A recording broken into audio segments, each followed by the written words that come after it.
Here we're going to cover an application of where we're going to use the rules of exponents and actually scientific notation as well.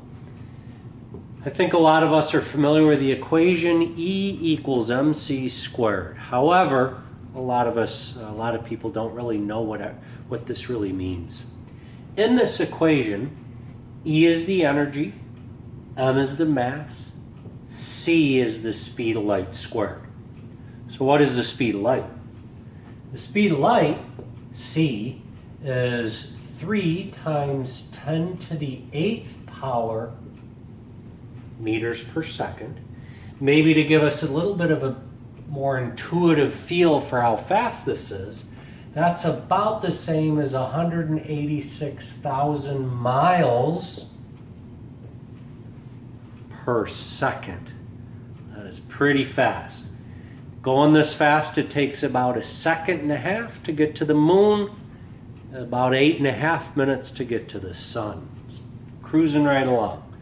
All right, so now let's square that so we can plug it into this formula. So c squared is, let's use this, 3 times 10 to the 8th squared. Well, back to our rules of our exponent rules. This is equal to 3 squared times 10 to the 8th squared. Simplifying, 3 squared is 9. Here we use the rules of exponent. We multiply. 8 times 2 gives us 10 to the 16. This is an incredibly big number. 9, 2, 3, 4, 5, 6, 7, 8, 9, and 12, 13, 14, 15. That is an incredibly huge number.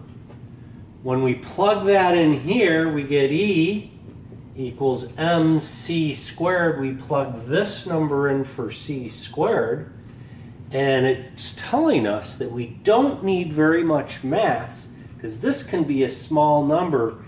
Multiplied by this, you're going to get a gigantic number. And this is saying the amount of energy that we get from a piece of mass is huge. So you don't need very much of a mass to get a very large amount of energy.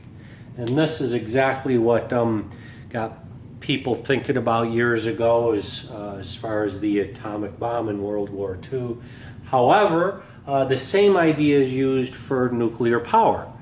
To generate electricity using nuclear power, it doesn't take very much material to create a huge amount of energy. So there's both good and bad that can come from this, but that's the idea. That's an application of some exponents in scientific notation.